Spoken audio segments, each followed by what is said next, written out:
Okay, so this is not going to be as detailed as the 3-hour video I had made that recorded without audio, but I did think it was important to make another recording going through some of the short answer questions from Practice Exam 3.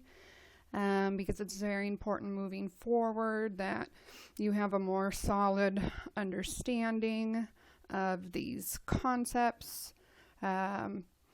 We'll review these concepts again at the beginning of next quarter, and the normal distribution and z-scores are going to be the basis for the inferential statistics we're going to be talking about in the fall. So I'm actually going to jump to taking a look at practice question number 2. Number 2, it says use the empirical rule and the definition of z-scores to answer the following. So before we can use those to answer the following questions, it's important that we understand what those are and how we can apply them. So the empirical rule relates to the normal distribution only. If it's some other type of distribution, it doesn't look like this nice bell curve, then this empirical rule would not apply. A normal distribution, what we're looking at, this bell curve, it's a very special type of probability distribution used for continuous random variables. And the area of a portion under the curve we're interested in corresponds to the probability or the likelihood of some event occurring. So just like when we were working with probability, we said that probability was some number between 0 and 1. Same idea with a normal distribution. The area under the normal distribution ranges from 0 to 1. So an area of 1 would mean the whole distribution was shaded. We're talking about everything under that curve. Often we're not interested in the whole curve, but just parts of the curve, and we want to be able to find the probability of those events. So what the empirical rule tells us is what percentage of the values for a continuous random variable we're interested in lie within certain standard deviations of the mean. So below here, we have a picture of the normal curve. Remember, right in the center of the normal curve is always going to be mu, the population mean. This is the mean of the data. And then as we move further out to the left and the right, these data values are getting further and further and further away from the mean. Each demarcation here is showing you the distance of a standard distribution from the mean.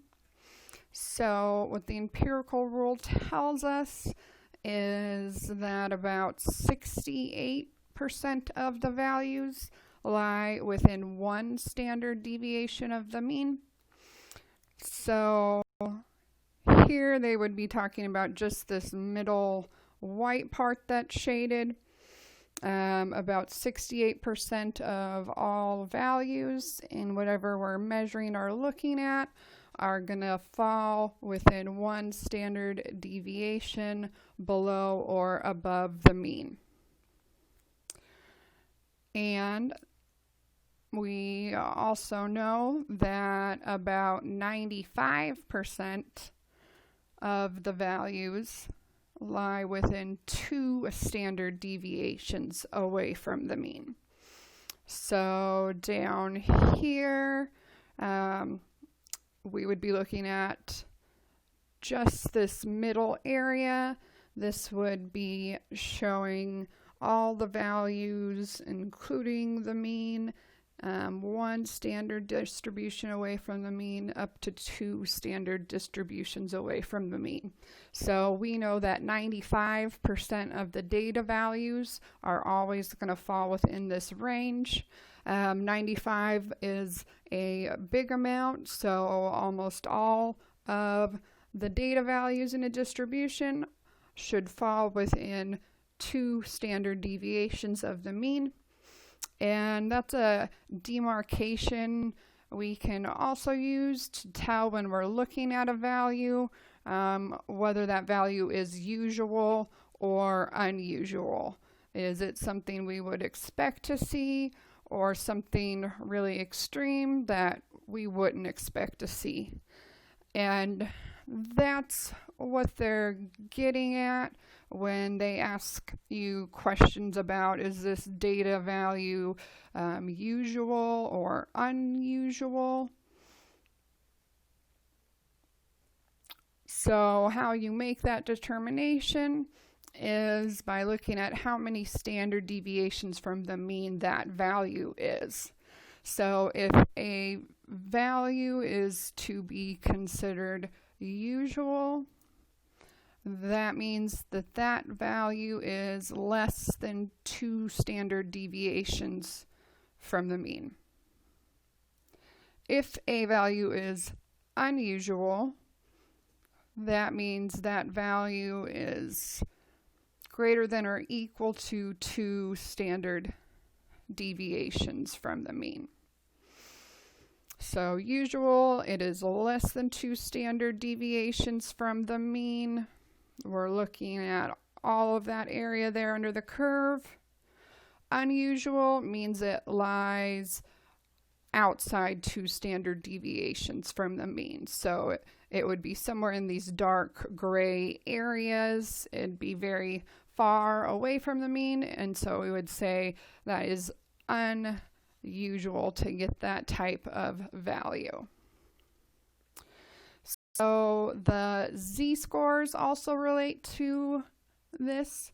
Z-scores are a way for us to standardize different scores that come from different populations using different instruments of measurement, so that instead of trying to compare apples to oranges, we're really able to compare apples to apples.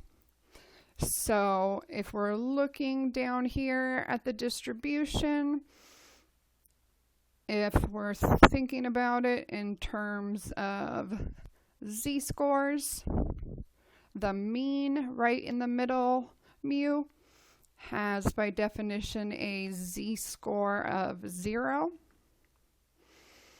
And as we move to the right, it's going to increase at each standard deviation by a value of 1. So 1 standard deviation above the mean would have a z-score of 1. If we're at 2 standard deviations above the mean, we'd be looking at a z-score of 2. And if we're 3 standard deviations above the mean, we'd be looking at a z-score of 3.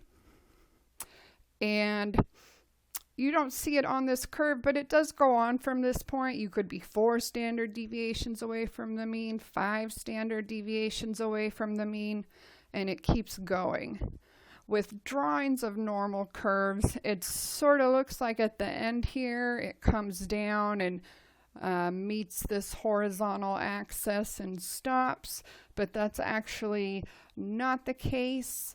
This curve here actually goes on forever and ever and ever and never hits that horizontal axis. The further it gets out to the edges or the extremes, the closer it will get to the horizontal axis, but it'll never actually touch it.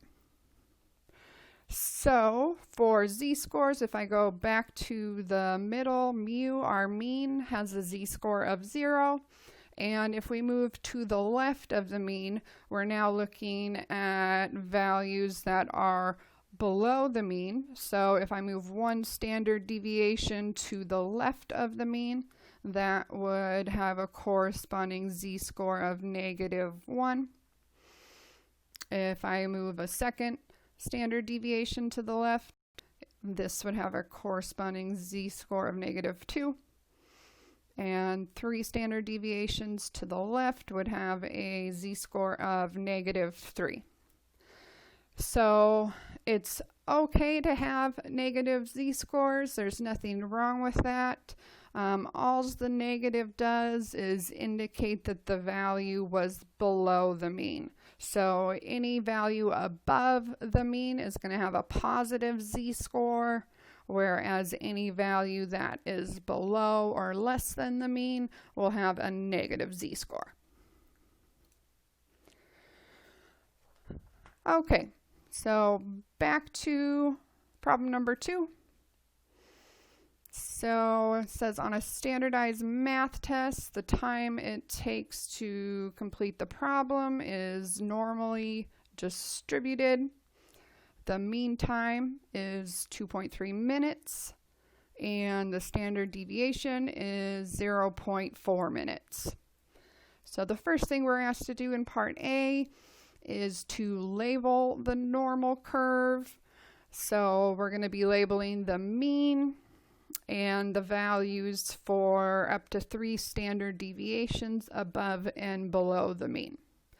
So the first thing we can do is go ahead and label the mean. We know that's going to be exactly in the middle of our normal distribution. They told us the mean was 2.3 minutes. So I can go ahead and fill in this is 2.3. And the unit of measurement we're discussing in this case is minutes, number of minutes. Now we want to label the values for standard deviations above and below the mean. So I'll start with 1 standard deviation to the right of the mean or above the mean. So the way we figure out this value is we take whatever the value of the mean was, in this case 2.3, and to that we will add the standard deviation. So they said the standard deviation is 0.4 minutes. So every standard deviation we move up or down, the value will change by 0.4. So since I'm working on standard deviations above or higher than the mean, I would just go ahead and add 0.4 to 2.3, and that would get me 2.7. I can go ahead and label that value. So the value that corresponds to 1 standard deviation above the mean would be 2.7 minutes. And each standard deviation I move to the right will continue to increase by 0.4. So if I add 0.4 to 2.7, that's going to take me up to 3.1 minutes. If I add 0.4 to 3.1, that's going to take me up to 3.5 minutes. So these are the values for 1, 2, and 3 standard deviations above the mean. Now we'll move to the other side and label 3 standard deviations below the mean. So as we move to the left or below the mean, the values will decrease. So to find the value of the first standard deviation below the mean, instead of adding 0.4 to 2.3, I'm actually going to subtract 0.4 from 2.3. So 2.3 minus 0.4 would be 1.9. So the value 1.9 minutes is 1 standard deviation below the mean. and each standard deviation I move to the left will continue to decrease by 0.4. So 2 standard deviations below or to the left of the mean would be 1.5. And 3 standard deviations below the mean would be 1.1. So that's all they were asking us to do in part A, is just label the normal curve with the values for the mean and the standard deviations. And this is often a good starting point for any question around normal distributions. So moving on to part B. Part B asks us what percent of the times are between 1.5 and 3.1 minutes. So I made a copy of our normal curve and sort of blew it up for us to take a look at. So part B was asking us what percent of the values lie between 1.5 and 3.1. So to answer this question, we want to think about how many standard deviations above or below the mean these values are. So 3.1, this would be 2 standard deviations above the mean. If a value is 2 standard deviations above the mean, it would have a z-score of +2. And if I look at where 1.5 is in relation to the mean, 1.5 is 2 standard deviations below the mean. So 1.5 would have a z-score of -2. So while the question is asking us what percent of the times should be between 1.5 and 3.5 minutes, what they're really asking us to determine is what would be the area under the normal curve that corresponds to this shaded area. So to all of the area that lies between 1.5 and 3.1. So remember, the total area under the entire curve is 1. We've shaded quite a bit of that area, so we should end up with a value that's getting closer to 1. And in this case, since they're asking us about values that are the exact values of the standard deviations, we can go ahead and use the empirical rule to help us out. So remember that one thing the empirical rule told us is that 95% of all the values should fall within 2 standard deviations of the mean, so 2 standard deviations above and below. And that's exactly what these values are. 1.5 is exactly 2 standard deviations below the mean. 3.1 is exactly 2 standard deviations above the mean. So according to the empirical rule, 95% of all of the values should lie between these 2 numbers. So that means that the area under the curve in this case would be equal to 0.95, which is just the decimal form of 95%.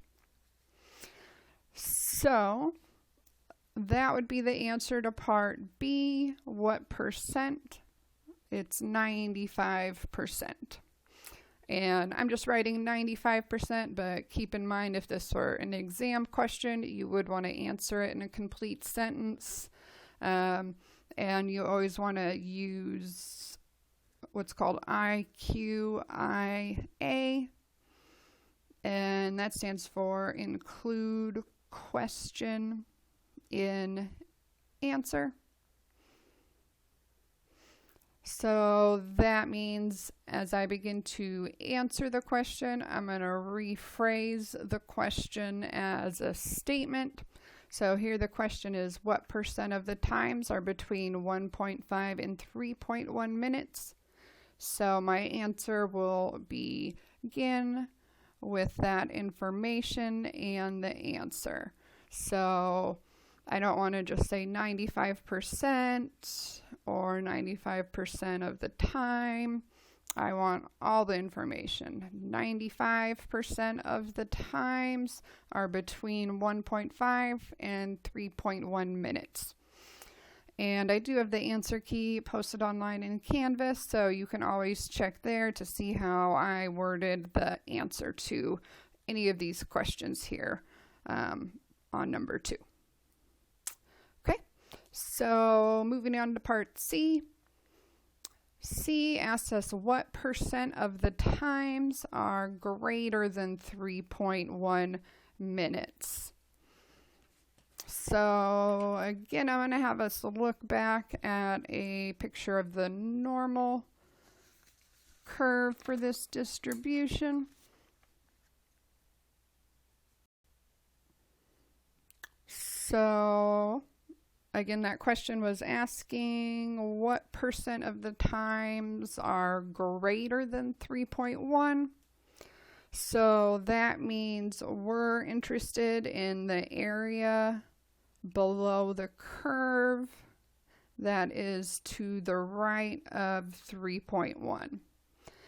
And remember, it sort of looks like it stops here, but it really keeps going forever and ever. So compared to the last question we answered, we've shaded a very small portion of the area under the curve, so we should come up with a much smaller answer. And again, we're going to use the empirical rule to help us determine what the area under the curve is, which will tell us the probability or percent that a question on this exam took more than 3.1 minutes to answer.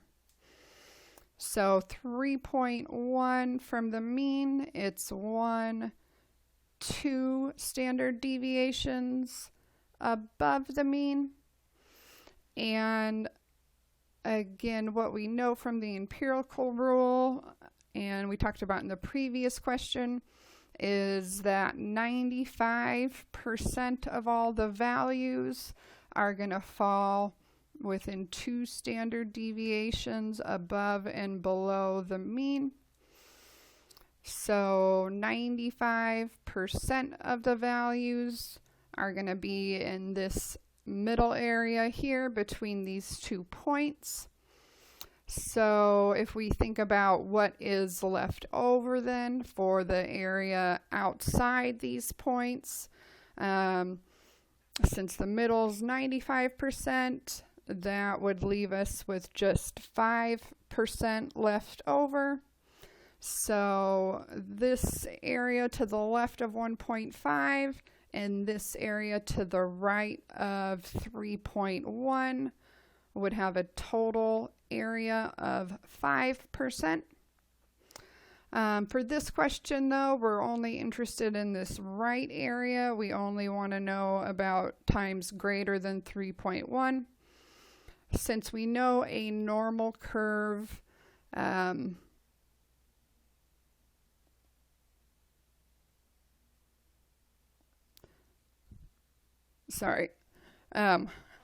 a normal curve is always symmetrical. Sorry, that's the word I was looking for. Symmetrical from left to right. So each side is a mirror image of the other side. that means that these two areas are exactly equal to one another. So if both of those areas have to add up to 5%, that means one of them would represent half of 5%, which would be 2.5%. If we thought of it as a decimal, we'd be looking at 0.025. That would be the area of this space right here. And again, that area corresponds to the probability that a question on the test takes more than 3.1 minutes. So for part C, what percent of the times are greater than 3.1 minutes? We'd be looking at 2.5% of the times. D says in a group of 500 students, how many would you expect to take between 1.9 and 2.7 minutes? So before taking a look at these 500 students, we need to first identify what's the probability that a student takes somewhere between 1.9 and 2.7 minutes to answer a particular question. So back to our normal curve. So here we're trying to determine the probability that a student took somewhere between 1.9 and 2.7 minutes to answer a question on the exam. So in this case, we're looking at determining what is the area of the shaded portion under the curve, that is between 1.9 and 2.7. And again, luckily, these values are an exact number of standard deviations above and below the mean, so we can use that information along with the empirical rule to help determine the area under the curve, which will tell us the corresponding probability. So 1.9, is exactly one standard deviation below the mean. So that means 1.9 would have a corresponding z-score of -1. It's one standard deviation below the mean. And 2.7, this would have a corresponding z-score of +1. It's exactly one standard deviation above the mean. So back to our empirical rule. So our empirical rule tells us that 68% of all the values are going to lie within one standard deviation of the mean. So in this case, that's telling us that 68% of the times to answer a question will fall somewhere between 1.9 and 2.7 minutes.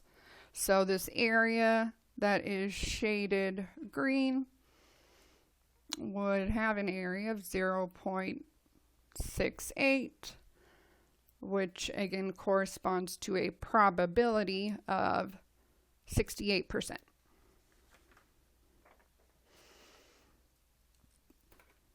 So for part D, we've now determined that 68% of the values are going to be somewhere between 1.9 and 2.7 minutes because those values are within one standard deviation above and below the mean. So now we can go back and try and determine how many students here we're talking about. So they're asking if we had a group of 500 students, how many of them would we expect to take between 1.9 and 2.7 minutes to answer that exam question? So what we're really trying to figure out is what is 68% of 500. And to determine that amount, I'm just going to write the percent in its decimal form, 0.68, and multiply that by the entire quantity, which was 500.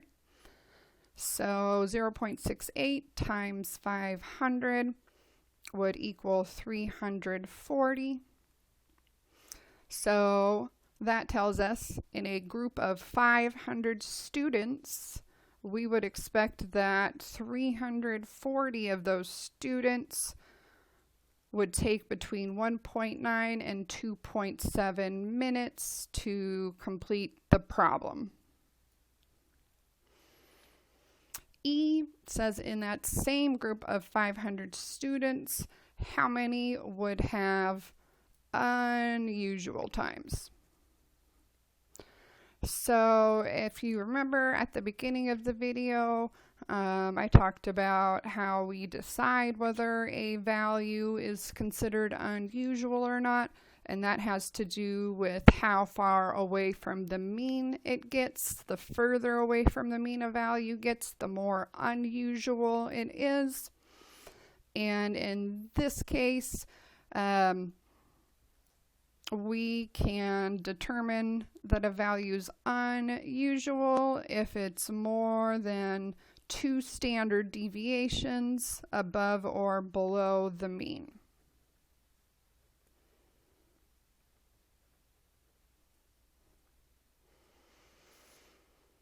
So we want to think about what would be the corresponding percent. So what percent of the curve is outside 2 standard deviations from the mean?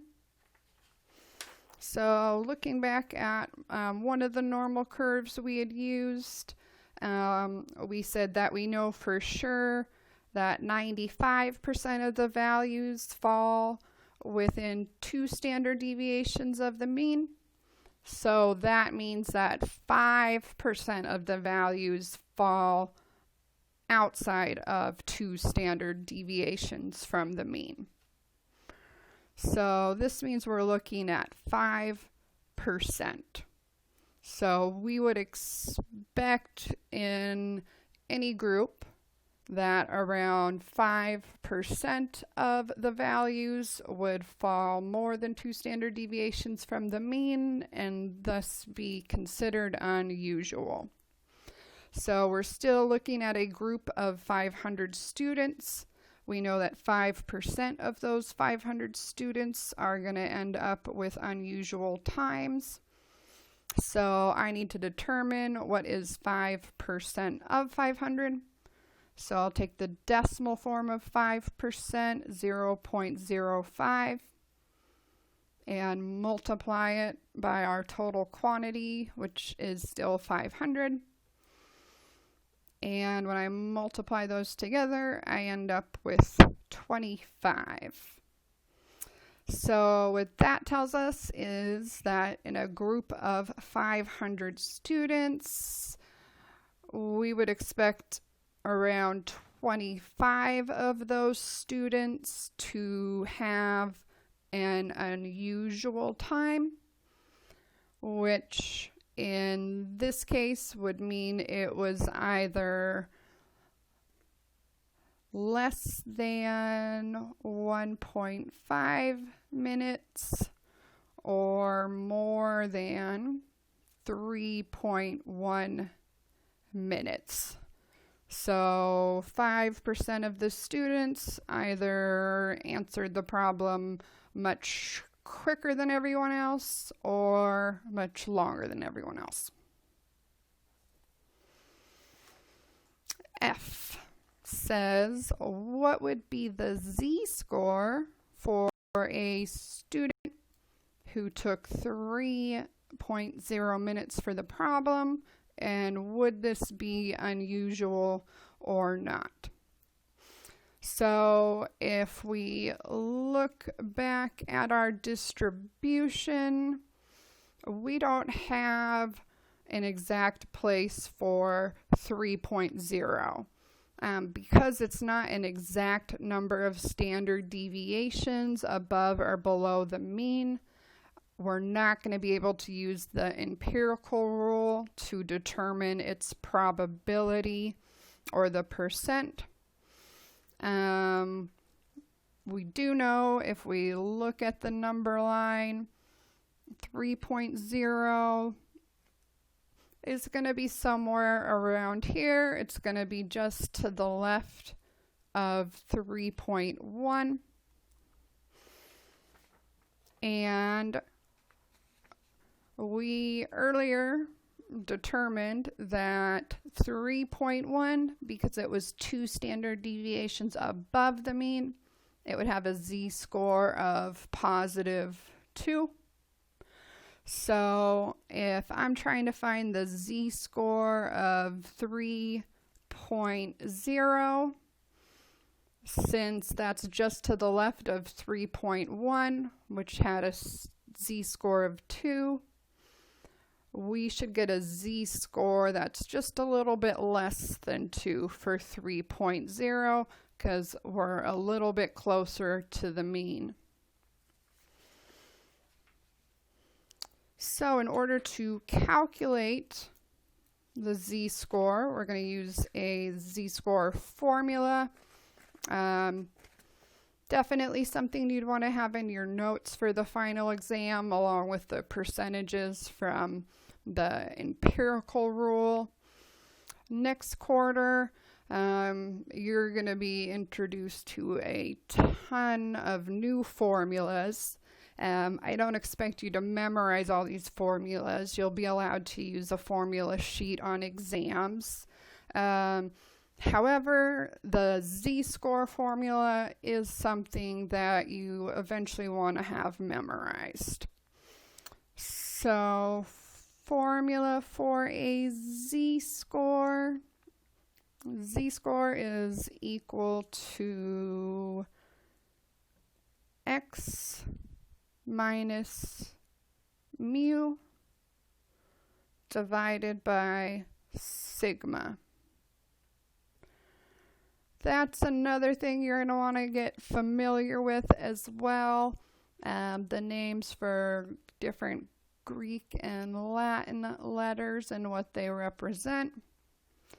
So this regular x, that is just the value that they've given us,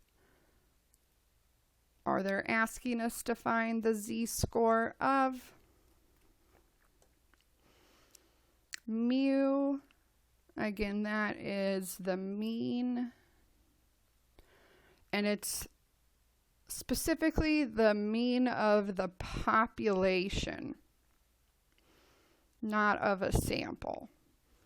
There's a different symbol we use for mean of a sample, which we've already used this quarter. It was the x bar.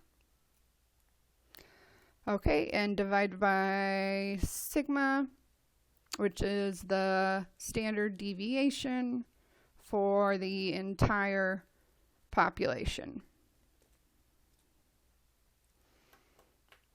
So now we can go ahead and compute the z-score for 3.0 minutes. So the z-score is going to be equal to the value we're working with, 3.0, minus the mean, which was 2.3 minutes, divided by the standard deviation, which was 0.4 minutes.